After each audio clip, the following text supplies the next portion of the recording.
Today I'm going to give away a free t-shirt, bring you a Comic Hero Throwdown Showdown fight, reveal the books I bought this week, and if I screw up, a blooper reel. How y'all doing? I'm Victor, and you are watching the Comic Hero Show.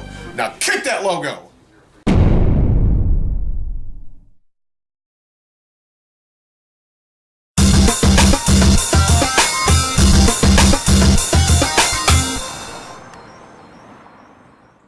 Welcome to this week's edition of the Comic Hero Show. I'm your host, Victor Nunley, and I am the Comic Hero. Coming to you from Southern Realms Comics and Games here in Ruston, Louisiana.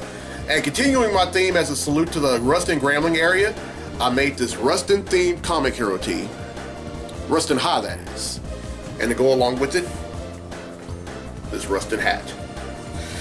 Now, I know quite a few friends that graduate from Ruston High School. I mean, a lot of them I was in band with. A lot of them I was... I just know personally. Like, for starters, the first person that I know who graduated from Ruston High School is my good old friend Perry Banks Jr. And also other friends like Stacy Perlander, Jeff Gibbs, Amy Hodges, Ken Carter, Lindsay Miller, Ross Moore, Joey Chadwick,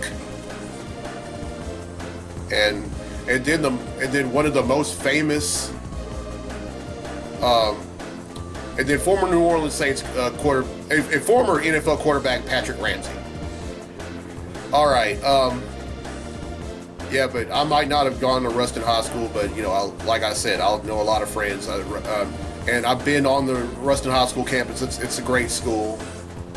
I mean, it's the pride of Bearcat Drive. So yeah, go Bearcats. All right then, it's time to give away a free t-shirt.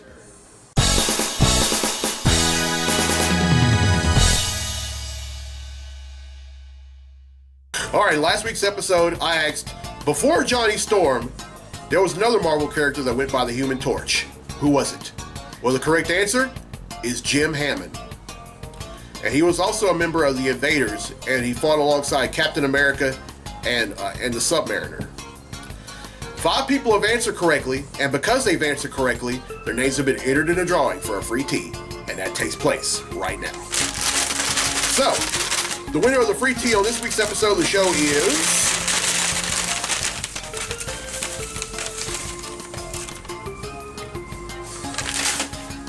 Too bad he's not here. James Gunter! So congratulations, James. You win yourself a free Comic Hero tee. The struggle is over. All right. By the way, unless you're watching this episode, you're watching the show for the first time, James Gunter is the co-owner of Southern Realms Comics and Games. All right, here's the question for next week's episode. True or false? Firestorm was originally created for the Superfriends. Everyone who answers correctly will be entered in a drawing for a free tee in next week's episode of the show. Now, let's see here. Now, Carlos Chico Morgan from Las Vegas, Nevada, has requested a Comic Hero Throwdown Showdown fight, and this one features one of the most powerful telepaths against one of the first characters in Image Comics. Representing Marvel, we have Professor X. And representing Image, we have Spawn. These two are going to duke it out in a segment I like to call... The Comic Hero Throwdown Showdown. Welcome to the Comic Hero Throwdown Showdown. Today, it's Professor X versus Spawn. Professor X possesses genius-level intellect and vast telepathic abilities, including mind reading, mind control, memory manipulation, astral projection, and psychic attack capabilities. Spawn possesses superhuman strength, speed, agility and endurance, immortality to an extent, powers drain when used, and full drainage of powers equals death. A healing factor is a highly skilled tactician, martial artist, swordsman, athlete, and acrobat. He also possesses teleportation, shape-shifting, necroplasmic energy blast, resurrection, and multiple demonic powers. Who would win? You would think Spawn would win this hands down, but there's a reason why Professor X is one of the most powerful telepaths in Marvel. Spawn would come after Professor X, but the latter would telekinetically send him flying backwards 200 feet. Spawn would then attempt to come after Professor X and deliver a necroplasmic energy blast that dissolves Professor X's wheelchair. Luckily, the latter frees himself before the wheelchair completely dissolves. Professor X then enters the mind of Spawn and, after exposing himself to some very demonic thoughts, discovers that Spawn can only be defeated if he uses up all his powers. Professor X then begins to control Spawn's mind and causes him to use his entire arsenal of powers on 2 condemned buildings. Spawn would eventually die within minutes. Professor X wins, and that concludes this fight on the Comic Hero Throwdown Showdown.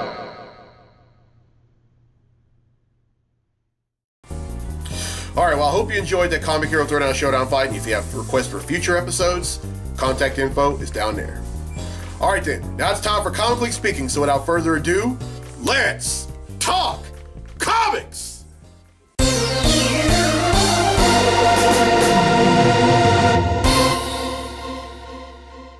Alright, now, the first thing I want to talk about in this segment of Comically Speaking is the identity of the new Ultimate Thor.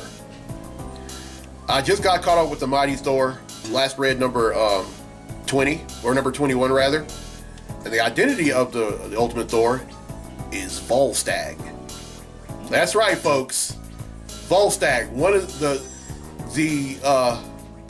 overweight ginger of the Warriors 3, is now the new Ultimate Thor. And this came off the heels of him trying to save these children who were burned by the Queen of Cinders in the Mighty Thor number 20. He tried to save them, but she burnt them while he was evacuating, helping them evacuate. And he was very broken by it. And then he comes back to Asgardia, and he happens to see the Mjolnir from the Ultimate Thor. He picked it up, and he became the War Thor. And a lot of his, and he's a lot more violent than either Odin's son or Jane Foster have ever been.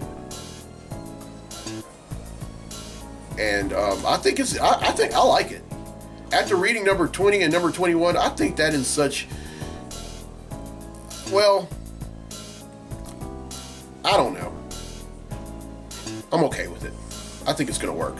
And speaking of Thor, I have some very unfortunate news.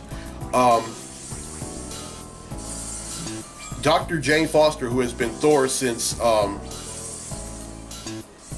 the last 2 or 3 years, she has come to the realization that, oh, by the way, she's battling cancer. She has been battling cancer even when Odin's son was Thor. Of course, he's not Thor. He's not Thor anymore. It's just Odin's son, and he wields Jarnbjorn, which is the axe that he wielded when he was a teenager.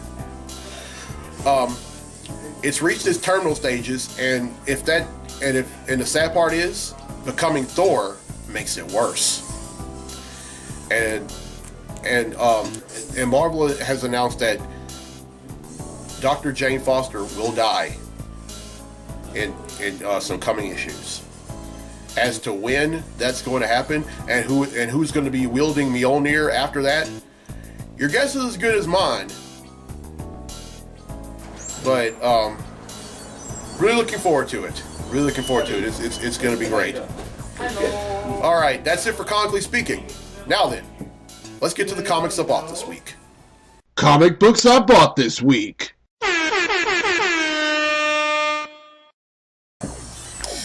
All right, first up is Teen Titans number 8. Now this is part 2 of the Lazarus contract, and where the Teen Titans and the Titans go up against Deathstroke and renew the rivalry.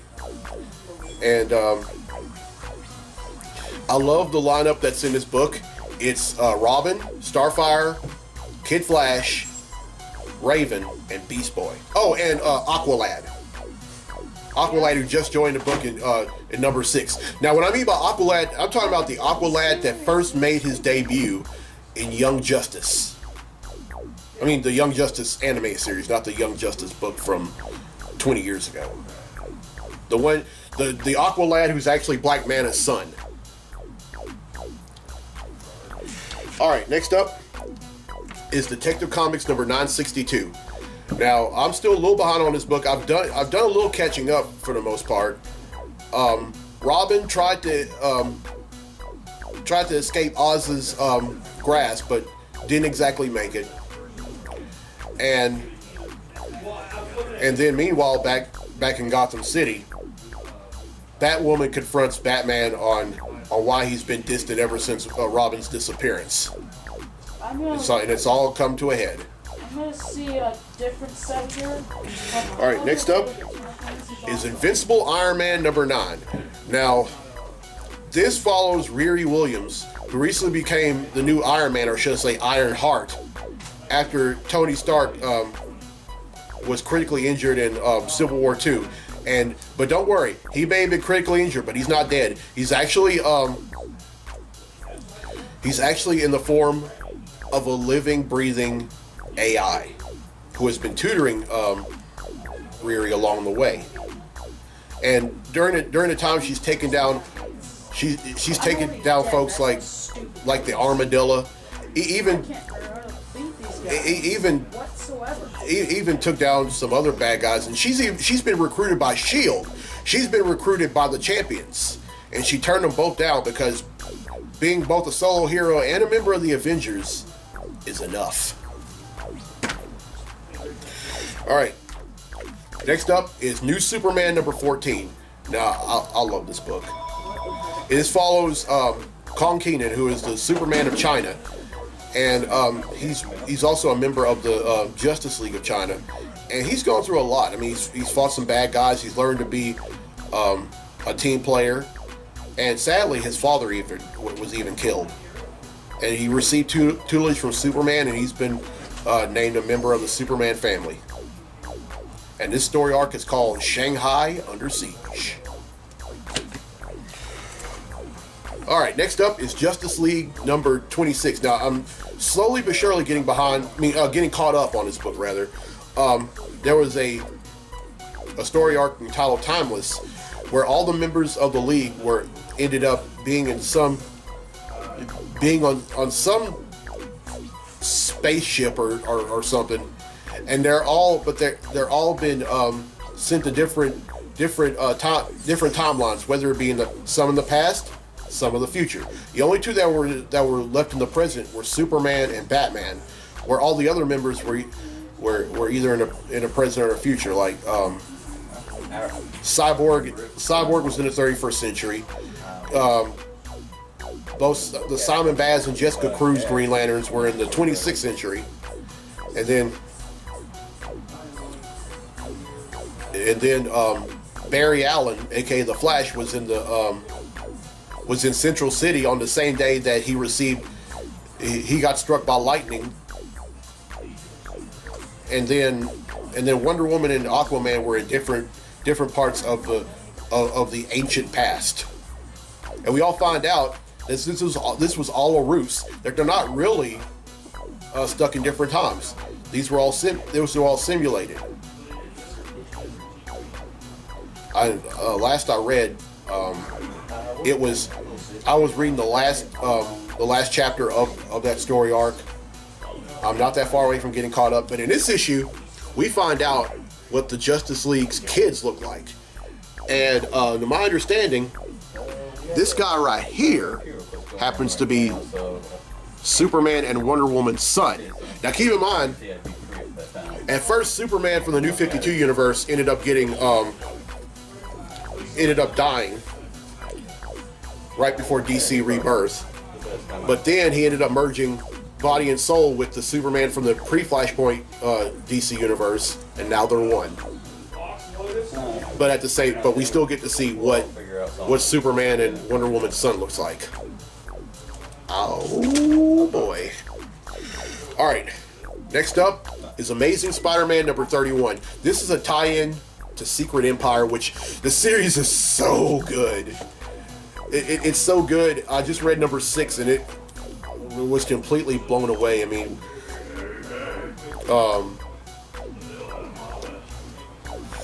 wow. I mean, it's just, I mean, words can't describe. But Spider-Man has been going through a lot of stuff. I mean, he's ever since this series started, you know, he was struggling being the president and CEO of Parker Industries. And then we found out that he actually had the audacity to move it over to the Baxter Building, which used to be home of the Fantastic Four. And but then in the last issue, he finally faced off against the Superior Octopus. That's right, Otto Octavius in a new, slimmer body. And then finally, Superman number 28. Now this is part 2 of a story arc entitled Declaration. I haven't yet started with part 1, but Superman is just, I mean, I love what the job that Peter J. Tomasi and Pat Gleason have done with this book, both writing, as far as writing goes. And then Pat Gleason also with his artwork, although he hasn't always done the art in this series, but his storytelling along with Peter Tomasi, I mean, just brings Superman to a whole new level. And then also you know, him tackling life as a husband and a father. I mean, this is like the ultimate family or father and son book that I've ever read. I mean, they've gone up against Manchester Black, took him down. Even then issue number 26, Superman teaches. I mean, John ends up teaching Superman a few things about himself, and I mean, they taught each other some stuff, and I mean, it's just so great. All right, that's 7 I bought, which brings the total number of comics that I bought since December of 1997 to 8,110.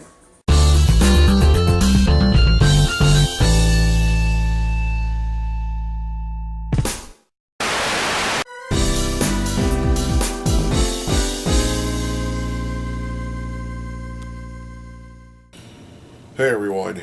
Now there were some books that I bought last Wednesday and then just before I got in about an hour ago, and I bought them all from Books A Million. And I'm not going to give a brief description of these books because 1, there's 10 of them, and 2, y'all still have a show to watch. Alright, first up is Superman number 27.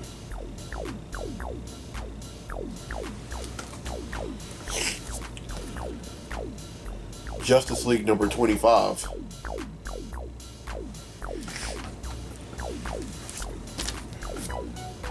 Batman number 27.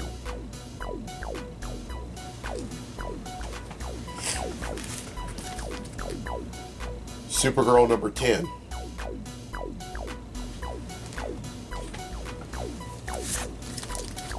The Totally Awesome Hulk number 18.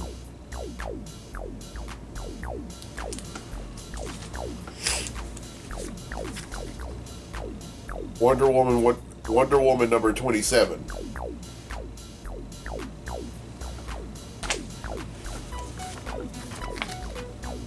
Aquaman number 26.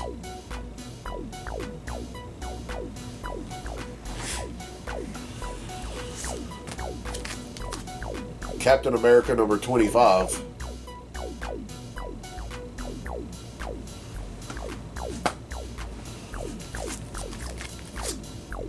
Astonishing X-Men number 1. And finally, Jean Grey number 1. Now again, that's 10 I bought, which brings the total number of comics that I bought since December of 1997 to 8,120.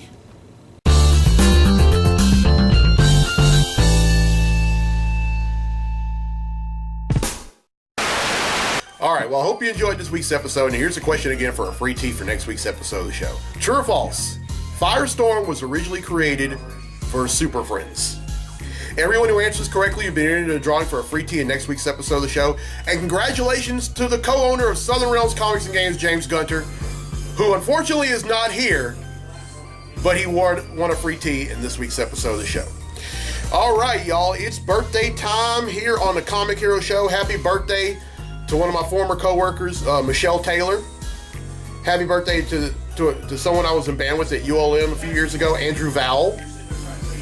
Happy birthday to one of my friends that I went to school with in Homer, Rachel Ford. And happy birthday to one of my friends, Shane Tico. And happy birthday to one of my friends I went to school with in Homer, Joanna Walker. And happy birthday to Homer's very own Carrie Sims. All right. Oh, and also a very special happy birthday to a good friend of the store, Anthony Benoit. All right, Anthony, happy birthday, bro. We're going to have something very nice for you. We're not going to say what it is, but you'll most definitely enjoy it.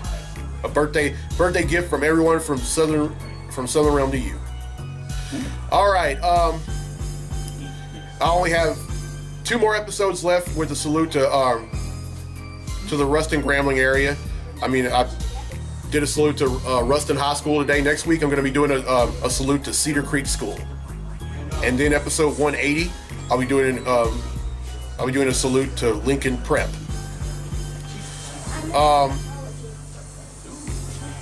Had a lot of fun. Oh, and I want to thank whoever that was that came by and bought a Comic Hero tee. I'm definitely going to have more of them as the weeks go by.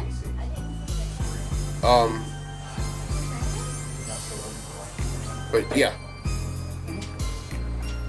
Oh, GeekCon next week. Go. One of the guests there is going to be Lou Ferrigno. He's most famous for playing the role of the Hulk in the Incredible Hulk TV series that ran from 77 through 82 on CBS. And he's also, since 1996, played the voice of the Hulk in just about everything the Hulk Hulk's been in since, the Incredible Hulk animated series that ran from 96 through 98, the Incredible Hulk movie from 2008, and both Avengers and Avengers Age of Ultron. And he's also going to play the voice of the Hulk again in Thor Ragnarok, which comes out in theaters in a few months. So go ahead, buy your tickets now. Don't wait till you get there. Don't wait till you get to the Shreveport Convention Center, because let me tell you, if you wait till you get there, you're going to be standing in a very long line. And by the time you get in, it'll almost be over. I know. Because I went to a comic book convention. I went to the Louisiana Comic Con when it used to be at the Bossier Civic Center 2.5 years ago, and it was almost 5 o'clock when I got in. Don't do that. Buy your ticket online. It's not hard. All right, I'm Victor Nutley. I'm the Comic Hero. I'll see you next week for episode 179, right back here at Southern Realms Comics and Games. So until then, be safe, be blessed, be a hero, and go Bearcats!